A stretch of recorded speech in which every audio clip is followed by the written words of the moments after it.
Welcome to the Protagonist Pub. My name is Tammy, and this is where characters gather.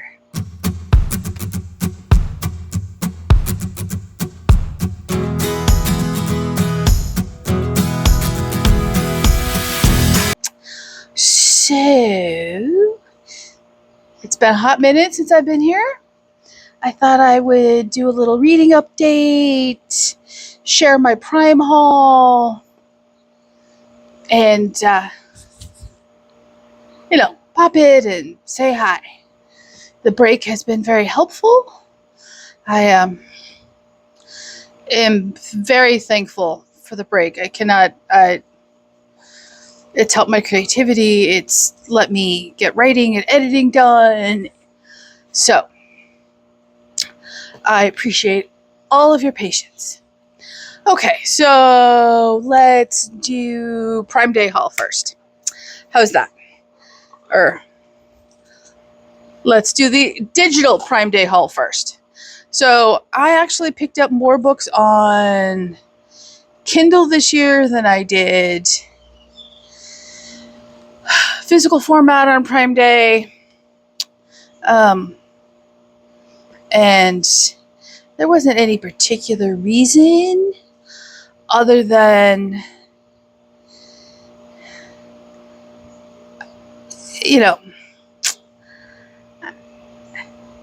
it's less expensive if you're having to move a digital book sometime in the future than it is big fat chunkers sitting on your shelves.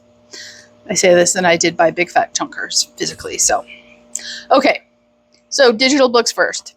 Up first would be Consider Phlebas by Anne M. Banks. This is the first book in the Culture Book series. It is 575 pages and it is science fiction. And I will read you the blurb. I've never read him before. I've wanted to read him for a very long time, and this is the entry point I chose. The war raged across the galaxy. Billions had died. Billions more were doomed. Moons, planets, the very stars themselves faced destruction. Cold-blooded, brutal, and worse, random. The Idridians fought for their faith. The culture for its moral right to exist. Principles were at stake. There could be no surrender. Within the cosmic conflict, an individual crusade. Deep within the fabled labyrinth on a barren world, a planet of the dead, prescribed to mortals, lay a fugitive mind. Both the culture and the Iridians sought it. It was the fate of Horza, the Changer, and his motley crew of unpredictable mercenaries, human and machine, actually to find it, and with it, their own destruction. I've heard nothing but praise for this book, and I am excited to dive in whenever that may be. So, up next is The Secret of Snow by Viola Shipman, another author I have not read. This is 404 pages, and it is a standalone. And I'll read you the blurb. The forecast is calling for a reluctant homecoming and regrettable decisions with a strong chance of romance. When Sunny Dunes, a SoCal meteorologist whose job is all sunshine and 72-degree days, is replaced by a virtual meteorologist that will never age, gain weight, or renegotiate its contract, the only station willing to give the 50-year-old another shot is the very place Sunny's been avoiding since the day she left for college. Her northern Michigan hometown. Sunny grudgingly returns to the long, cold, snowy winters of her childhood, with the added humiliation of moving back in with her mother. Not quite an outsider, but no longer a local, Sunny finds her past blindsiding her everywhere, from the high school friends she ghosted, to the former journalism classmates and mortal frenemy who's now her boss, to most keenly the death years ago of her younger sister, who loved the snow. To distract herself from the memories she spent a life trying to outrun, Sunny throws herself headfirst into covering every small town winter event to woo a new audience, made more bearable by a handsome widower with optimism to spare. But with someone trying to undermine her efforts to rebuild her career, Sunny must make peace with who she used to be and allow her heart to thaw if she's ever going to find a place she can truly call home. And I almost picked this up on Audible before it went on sale for Kindle. I am intrigued by the setting and the fact that our protagonist is, in my age range, not a, mid to late 20s child. So I am very interested in that. Okay. Next up would be Murder as Fine Art by David Morrell. And this is the first book in the Thomas and Emily de Quincey series. There are currently 3 books in this series, and this is 374 pages. And I will read you the blurb. Thomas de Quincey, infamous for his memoir Confessions of an English Opium Eater, is the major suspect in a series of ferocious murders identical to the ones that terrorized London 43 years earlier. The Blue Plea and a pair of determined Scotland Yard detectives. In Murder as a Fine Art, David Morrell plucks De Quincey, Victorian London, and the Ratcliffe Highway murders from history. Fog-bound streets become a battleground between a literary star and a brilliant murderer, whose lives are linked by secrets long buried but never forgotten. I just think it sounds delightful, so I'm very, very interested in this. Okay, up next is Miss Bunkle's Book by D.E. Stevenson. I've never read D.E. Stevenson. I've had my eye on this one for a while, and that is surprising because it is only 288 pages. So, I'll read you the blurb. In the first heartwarming book of this classic series, D.E. Stevenson proves that one little book can be the source of all kinds of trouble when residents of a small English village start to see themselves through someone else's eyes. Barbara Bunkle is in a bind. Times are harsh. Barbara's bank account has seen better days. Maybe she could sell a novel if she knew any stories. Stumped for ideas, Barbara draws inspiration from her fellow residents of Silverstream, the little English village she knows inside and out. To her surprise, the novel is a smash. It's a good thing she wrote it under a pseudonym, because the folks of Silverstream are in an uproar. But what really turns Miss Bunkle's world around is this. What happens to the characters in her book starts happening to their real-life counterparts. Does life really imitate art, or can she harness that power for good? I'm intrigued. I need to know more. So we shall see how I get along with it. Okay, up next is a book I've wanted to read for a very long time. I didn't want to buy it on Kindle, but the price difference was just too great not to.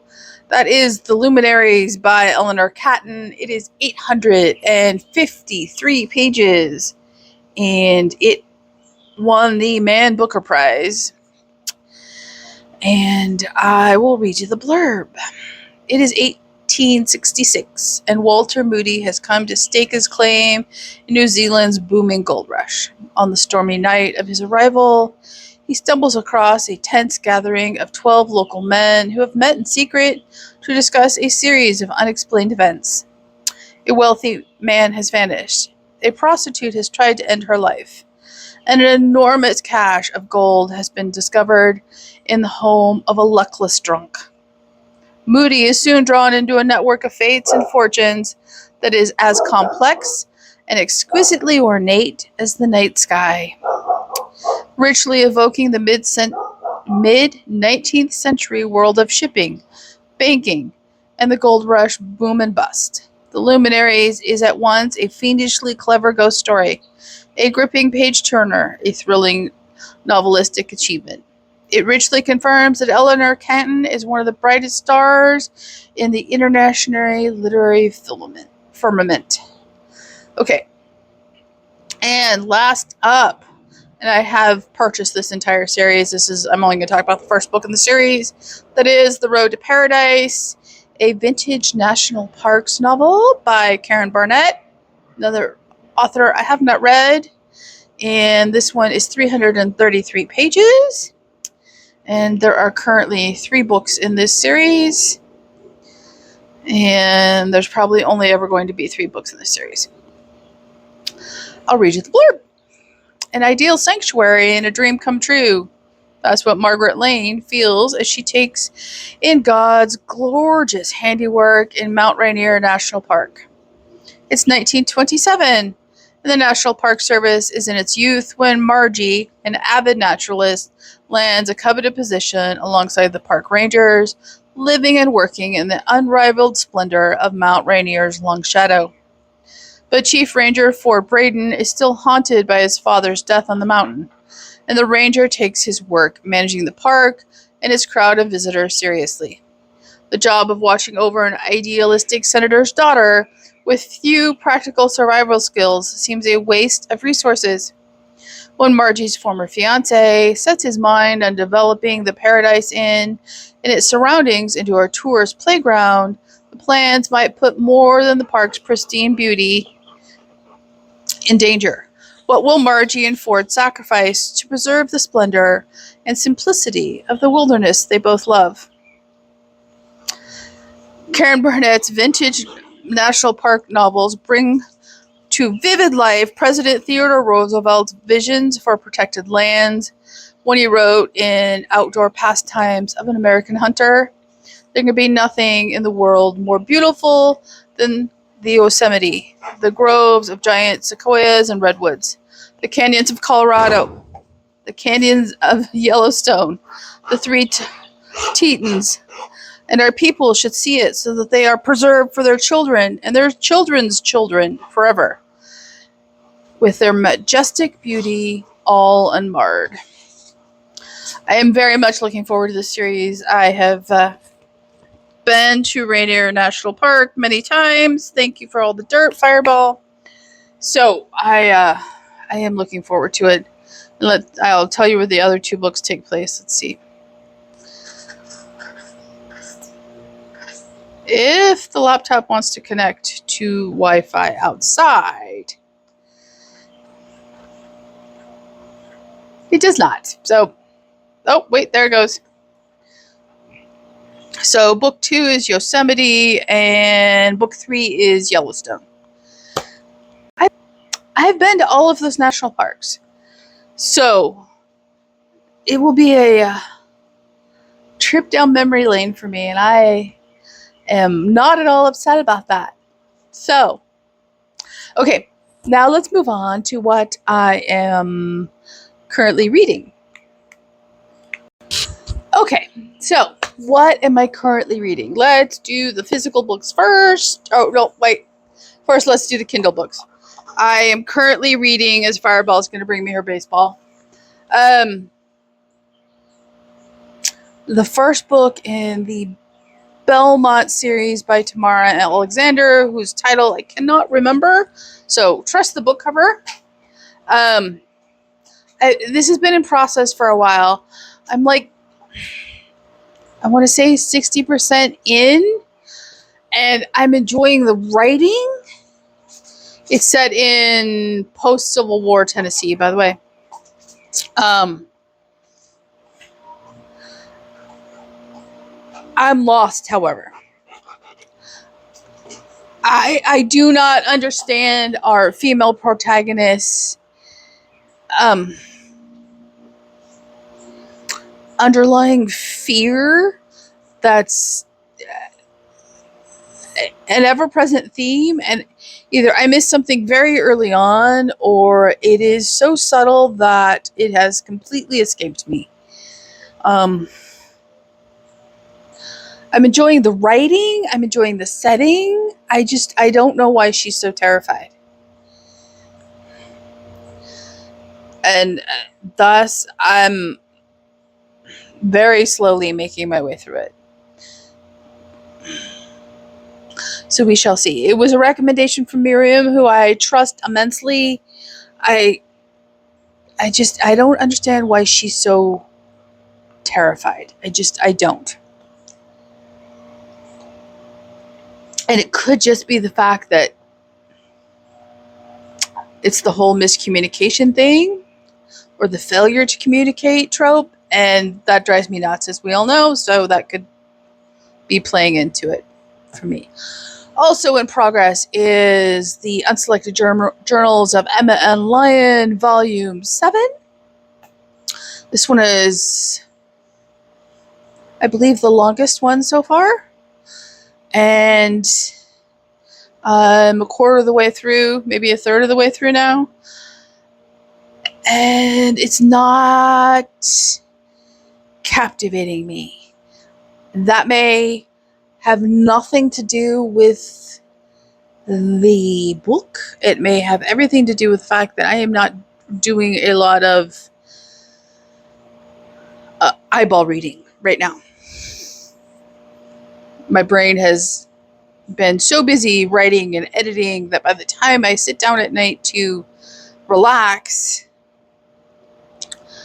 I do not have the brain capacity to eyeball words.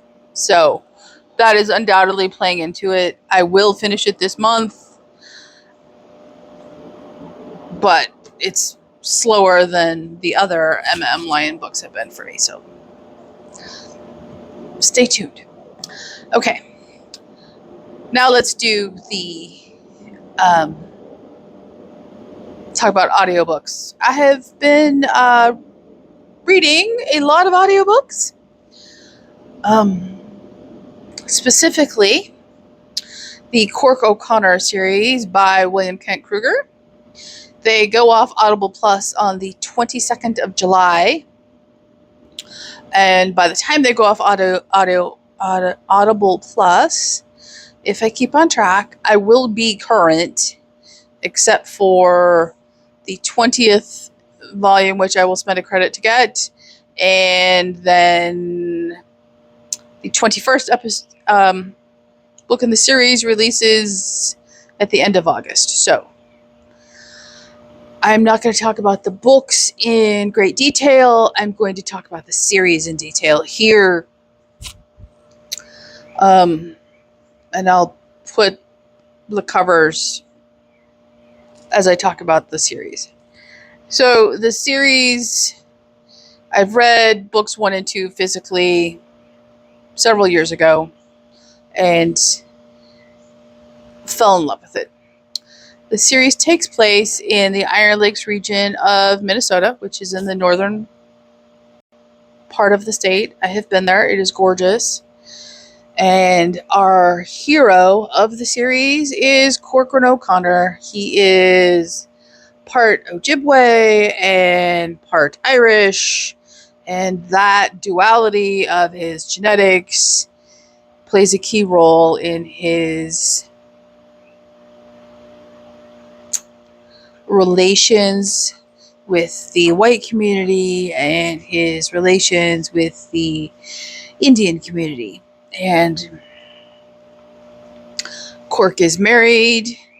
They have 3 kids. There is a 13-year age gap between their oldest daughter and their only son. And the books are, I'm specifically going to talk about, I'm currently on I'm listening to book 13 today. So I'm going to specifically talk about 3 through 13, which is what I've listened to since the beginning of July. the books are consecutive, but they're not like book, you know, book A ends, book B picks up immediately thereafter. The time span between a book can be anywhere from 6 months to several years. And in that time span, our characters grow and things happen and you get caught up. And what I love about this series is not just the fact that William Kent Kruger can write so beautifully, but his ability to write nature and the environment and man's relationship to it, it comes alive. And the no matter where the book is set, you can see the setting. You can see nature, you can see, the sunset or the cold or, flies being a pain in the heat. And I love that. So the Iron Lakes is small town rural America, no question there. And he has neatly avoided the Jessica Fletcher syndrome because he takes Quark and Quark's family and his characters, and he has seamlessly managed to place them in other parts of the States or Canada, and it all fits. And so our characters have gone to Ontario and Manitoba and Wyoming and Michigan and Chicago. And you're just happily along for the ride. And they're in Minnesota too.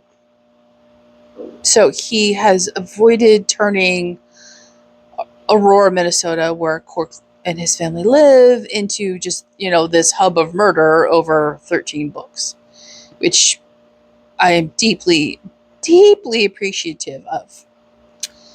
And another thing I truly love about this series is that no character is safe.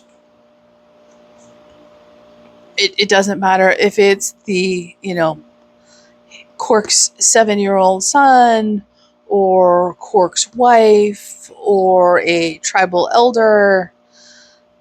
No character is safe. They are all subject to being caught up in the story in a good way or a bad way, with possible horrible outcomes. I have cried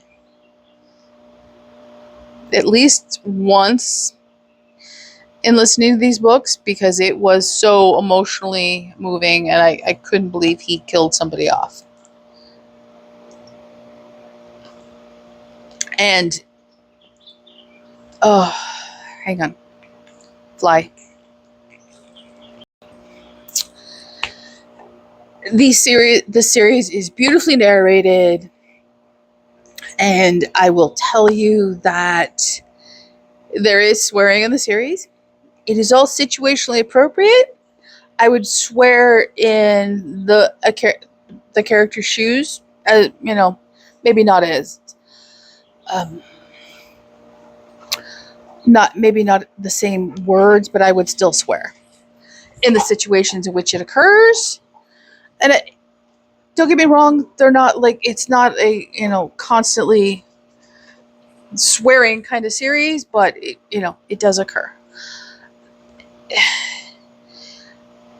When a character can continue to grow and develop and age and go through some, difficult life choices and difficult life events, and you still love that character over a long course of books. Obviously, the 21st book in this series is coming out. It's not exactly a trilogy and done.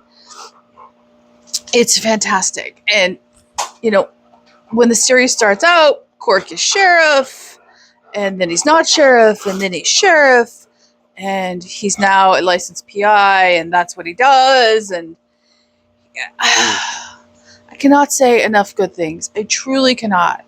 These books had over the last week and a half, almost 2 weeks now, have just been a godsend. I don't know another word for it. They're a good break. They have, let me read without my eyeballs having to be engaged in a book. They have illustrated things that I've needed to fix in my own. And I've enjoyed watching Cork and his children and his wife mature and grow together and grow up and grieve and reconcile and go through very hard things in life. I appreciate that there is faith in this book, both Catholic and Indian faith, and the duality of that in Cork's own family. And one of his daughters is, as where the series currently stands, is in the process of choosing to become a nun. His son is probably going to end up being an Indian medicine man. And just the breadth and depth of this series cannot be underestimated. I absolutely love it. I highly, highly recommend this series. If you are even remotely interested, then go pick up the first book in the series, which I believe is Iron Lake. And they're just perfection in a mystery series. They are perfection. Okay, so what am I reading physically? I have 2 books physically underway. First up would be A Marked Man by Barbara Hamilton. This is the second book in the Abigail Adams trilogy, and I have started it. I will finish it this month. If I have to put everything else aside, I will finish this book this month. Henry Knox has just been arrested for murder. Abigail is shocked when she hears of it, and undoubtedly she will come to the rescue of Mr. Knox. Have I gotten any further than that? Nope. But I will. That is my one goal, other than catching up with Cork O'Connor, is getting through that Abigail book. And that's not a bad thing. It's just where my brain capacity is right now. Okay, I am also physically reading Love in the Eternal City by Rebecca W. Merton. This is the book club choice. This is a reread for me. And as I recall, this released in August of last year, and I'm rereading it less than a year after I finished it. And I am loving it just as much as last year. I cannot say enough good things about just the storytelling and the faith and the characters. We all know I love this book. We all know I'm going to finish this reread. I have been very quiet on Discord because I want to let people discover it for themselves. So if you have read it, please go join and, pipe up in Discord. My review for this will come out at the end of the month, like it always does for book club. And speaking of book club, the poll for August's book will be out on Friday of this week. Yes, are you chasing the ball? Well, good girl. Leave it. Leave it. Okay. Ugh. As you can tell, Fireball's happy. Okay, so that is everything I'm currently reading. So let's do my physical hauls from Prime Day. Okay, first up would be, you ready? 1984 by George Orwell. Believe it or not, I have never read this. It was not required reading when I was in high school. It was not required reading for college. And it was on sale. This is the 75th anniversary edition, which was published in 2023. And so, this I will read this year. I cannot believe I have not read it before. So, I definitely need to read it. It's 312 pages. I know, it's shocking for me too. Okay, I picked up the second in the Sebastian St. Cyr series by C.S. Harris. This is When Gods Die. This is Regency England. Double check. The first book is currently in process. Yep, Regency England. I'll read you the back. June 1811. The beautiful young wife of an aging marquess is found dead in the arms of the Prince Regent. From her back protrudes a jeweled dagger. Around her neck lies a blue stone and silver necklace said to have been worn by a druid priestess and reputed to have mysterious powers.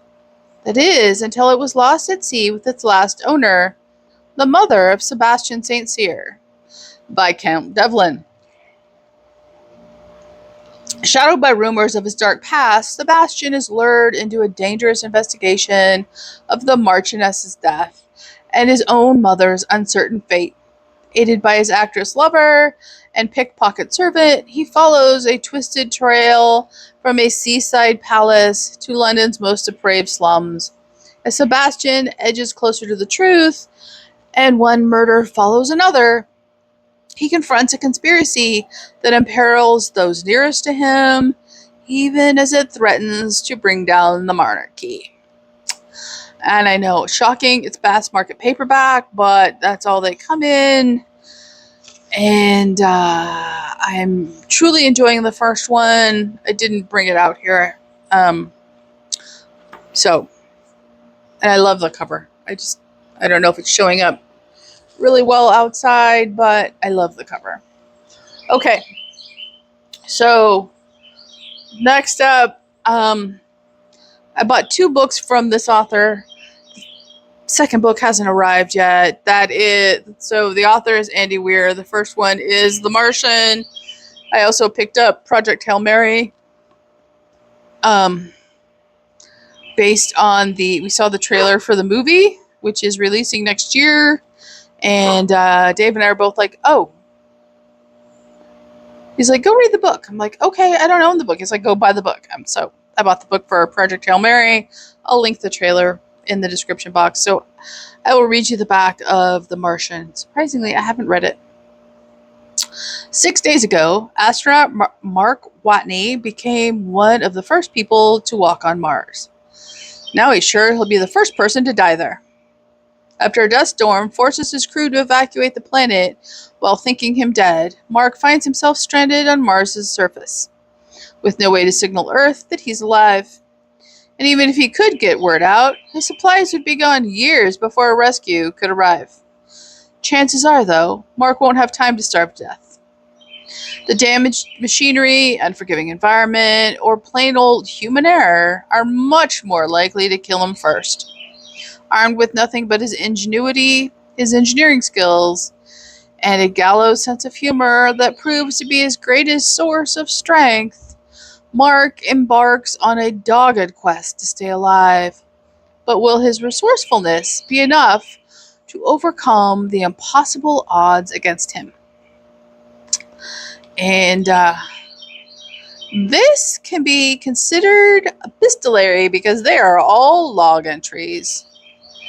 And it is 369 pages. Well, they're not all log entries. I take it back. But it's definitely epistolary. So I'm looking forward to this. I'm looking forward to Project Hail Mary too. Okay, so next up is the 4th book in a series. Don't know that I've showed you. I have bought books 2 and 3.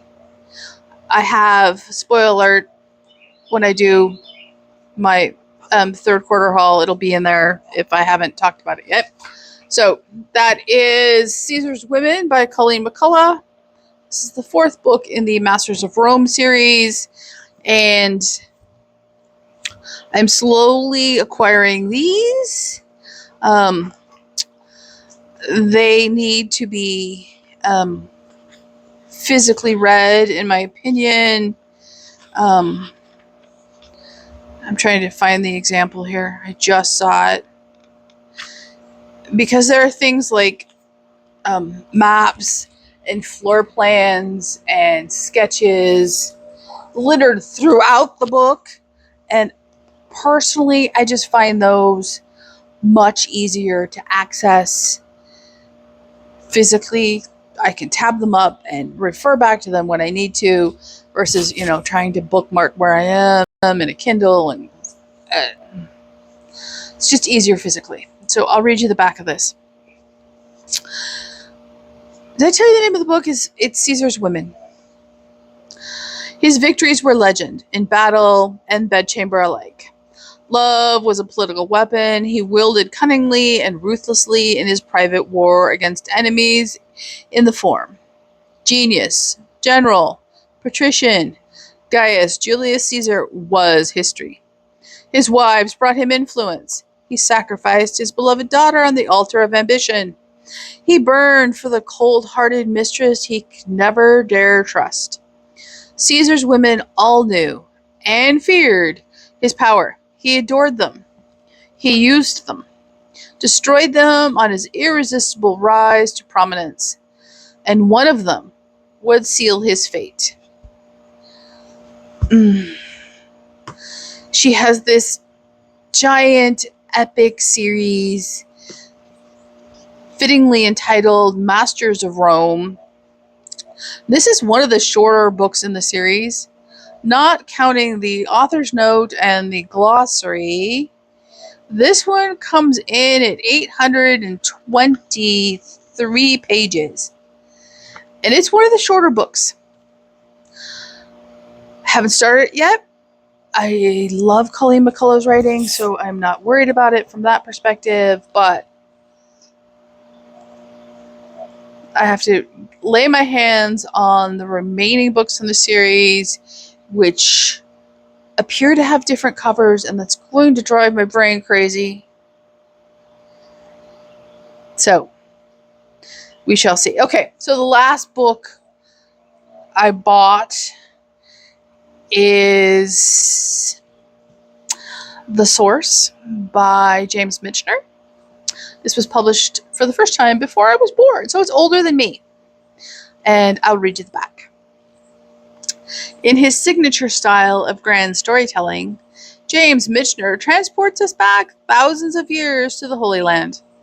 Through the discoveries of modern archaeologists excavating the site of Tel Makor, Michener vividly recreates life in an ancient city and traces the profound history of the Jewish people. From the persecution of the early Hebrews, the rise of Christianity, and the Crusades to the founding of Israel and the modern conflict in the Middle East. An epic tale of love, strength, and faith. The Source is a richly written saga that encompasses the history of Western civilization and the great religious and cultural ideas that have shaped our world.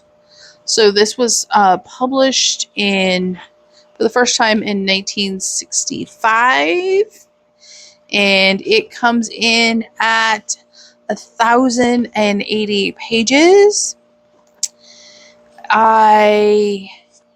It is shorter than the Texas novel by some 400 pages. And it is going to be one of those I sit down and take my time with and just enjoy immensely. So, okay, that is my Prime Day hauls. That is a reading update, writing update. Things are going well. They're on track. I'm pleased with where I am. Yeah. Summer has been well. We haven't yet had a triple digit day. We have had a lot of rain. A lot of rain. We have been blessed that there has been no significant flooding where we live. Please continue to pray for the affected communities, not only in Texas, but in New Mexico and North Carolina of late. The devastation here will take some time to recover from. It has greatly impacted Texas. So, we did have some flooding in the backyard. I will put some pictures in to show you, but it all came nowhere near the house. None of our neighbors were affected.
And it was absorbed by the water table within 24 hours. So that has helped greatly.